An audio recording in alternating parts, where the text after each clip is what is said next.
Friends, ಮಲ್ಲಿಗೆ ಮಾಡು ಚಾನಲ್ಗೆ ಸ್ವಾಗತ. ಇವತ್ತು ನಾನು ಪ್ಯಾಷನ್ ಫ್ರೂಟಿಂದ ಜ್ಯೂಸ್ ಹೇಗೆ ಮಾಡೋದು ಎಂಬುದನ್ನು ತೋರಿಸ್ಕೊಡ್ತಿದ್ದೇನೆ. ಅದಕ್ಕಿಂತ ಮೊದಲು ನನ್ನ ಚಾನಲನ್ನು ಹೊಸದಾಗಿ ನೋಡ್ತಿರೋರು ಮತ್ತು ಸಬ್ಸ್ಕ್ರೈಬ್ ಮಾಡ್ತಿರೋರು ಪ್ಲೀಸ್ ಸಬ್ಸ್ಕ್ರೈಬ್ ಮಾಡಿ, ಹತ್ತಿರದಲ್ಲಿ ಬರುವಂತಹ ಬೆಲ್ ಬಟನನ್ನು ಒತ್ತಿ. ಆಗ ನಾನು ಮಾಡಿರುವಂಥ ವಿಡಿಯೋಗಳು ನೇರವಾಗಿ ನಿಮ್ಮನ್ನು ತಲುಪ್ತದೆ. ಇವತ್ತು ಪ್ಯಾಷನ್ ಫ್ರೂಟಿಂದ ಒಂದು 5 ನಿಮಿಷದಲ್ಲಿ ಹೇಗೆ ಜ್ಯೂಸ್ ಮಾಡೋದು ಎಂಬುದನ್ನು ನೋಡೋಣ. ಇಲ್ಲಿ 2 ಪ್ಯಾಷನ್ ಫ್ರೂಟನ್ನು ತಗೊಂಡಿದ್ದೇನೆ. ಇದು ಸಾಮಾನ್ಯವಾಗಿ ಎಲ್ಲ ಕಡೆ ಬೆಳೀತದೆ, ನೀವು ನೋಡಿರ್ಬೋದು ಇದನ್ನು. ಮತ್ತು ತುಂಬ ಹೆಲ್ತಿಗೆ ಒಳ್ಳೆಯದು, ಶುಗರ್ನವರಿಗೆ ತುಂಬ ಒಳ್ಳೆಯದಿದು. ಇದರಿಂದ ಜ್ಯೂಸ್ ಮಾಡ್ಬೋದು. ಇದರ ಒಂದು ಬೀಜ ನೀವು ಹಾಕಿದರೆ ಸಾಕು, ಪಾಟಲ್ಲಿ ಕೂಡ ಬೆಳಿಬೋದು. ಬಳ್ಳಿ ಆಗ್ತದೆ ಮಾತ್ರ. ಬಳ್ಳಿಗೆ ಸ್ವಲ್ಪ ಹೋಗಲಿಕ್ಕೆ ನೀವು ಸ್ಥಳ ಕೊಟ್ಟರೆ ಬೇಕಾದಷ್ಟು ಹಣ್ಣು ಬಿಡ್ತದೆ ಇದು. ಇಲ್ಲಿ ನಾನು 2 ಹಣ್ಣನ್ನು ತಗೊಂಡಿದ್ದೇನೆ. ಇದರ ಜ್ಯೂಸನ್ನು ಈಗ ಮಾಡಿಕೊಳ್ಳುವ. ಮೊದಲಿಗೆ ಇದನ್ನು ಅರ್ಧ ಕಟ್ ಮಾಡ್ಕೊಳ್ಬೇಕು. ಒಳಗಿರುವ ತಿರುಳಿಂದ ನಾವು ಜ್ಯೂಸ್ ಮಾಡೋದು. ಈ ಥರ ಇರ್ತದೆ ನೋಡಿ, ಇದನ್ನು ಜ್ಯೂಸ್ ಮಾಡ್ಕೊಳ್ಳೋದು. ಮಿಕ್ಸಿ ಜಾರ್ ಏನು ಬೇಕಂತಿಲ್ಲ.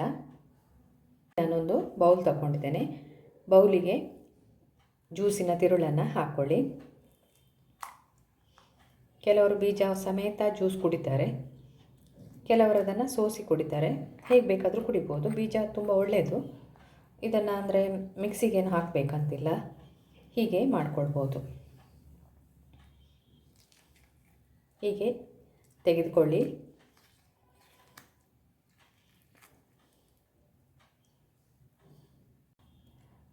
ತಿರುಳು ತಗೊಂಡ ನಂತರ ಕೈಯಿಂದ ಸ್ವಲ್ಪ ಇದನ್ನು ಕಿವುಚ್ಕೊಳ್ಳಿ. ಸ್ವಲ್ಪ ಬೀಜ ಎಲ್ಲ ಅಂದರೆ ಇದಾಗ್ತದೆ, ಅಂದರೆ ರಸ ಎಲ್ಲ ಸ್ವಲ್ಪ ಬಿಡ್ತದೆ. ಆಮೇಲೆ ಇದಕ್ಕೆ ಸ್ವಲ್ಪ ನೀರು, ಅಂದರೆ 1 ಲೋಟ ನೀರು ಹಾಕ್ಕೊಳ್ಳುವ. ಈಗ ಬೇಕಾದರೆ ನಿಮಗೆ ಮತ್ತು ತೆಳ್ಳಗೆ ಮಾಡ್ಕೊಳ್ಬೇಕಂದ್ರೆ ಮತ್ತೆ ಹಾಕ್ಕೊಂಡ್ರೆ ಆಯಿತು. ಈಗ ಇದಕ್ಕೆ 1 ಲೋಟದಷ್ಟು ನೀರನ್ನು ಸೇರಿಸಿ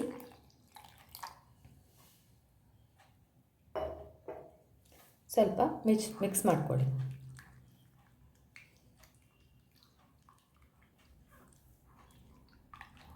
ಬೇಕಾದರೆ ನೀವು ಕುಡಿಯುವಾಗ ಇದನ್ನು ಸೋಸ್ಕೊಳ್ಬೋದು ಅಥವಾ ಹಾಗೆ ಕುಡಿಬೋದು.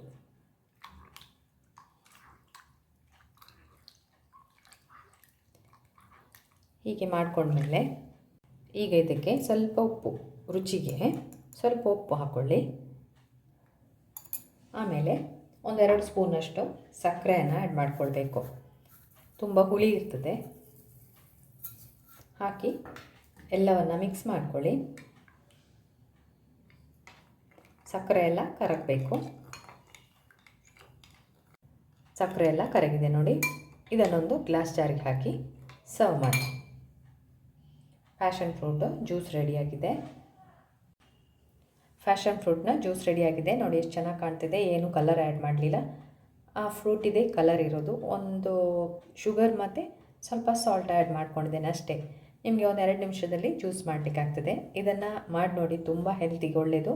ಮೇಲ್ಗಡೆ ಒಂದು ಪುದೀನ ಹಾಕಿ, ಅದು ಟೇಸ್ಟಿಗೂ ಒಳ್ಳೆಯದು, ಹೆಲ್ತಿಗೂ ಒಳ್ಳೆಯದು. ಇದನ್ನು ಟ್ರೈ ಮಾಡಿ. ಅದೇ ರೀತಿ ನನ್ನ ವಿಡಿಯೋಗೆ ಲೈಕ್ ಕೊಡಿ, ಕಮೆಂಟ್ ಮಾಡಿ. ಸಬ್ಸ್ಕ್ರೈಬ್ ಮಾಡಿದವರು ಸಬ್ಸ್ಕ್ರೈಬ್ ಮಾಡಿ. ವಿಡಿಯೋವನ್ನು ಶೇರ್ ಮಾಡಿ, ನಿಮ್ಮ ರಿಲೇಟಿವ್ಸ್ಗೂ ಫ್ರೆಂಡ್ಗೂ ಹೆಚ್ಚೆಚ್ಚು ಶೇರ್ ಮಾಡಿ. ಇನ್ನು ನಿಮಗೆ ಮುಂದಿನ ವಿಡಿಯೋದಲ್ಲಿ ಸಿಗ್ತೇನೆ. Thank you.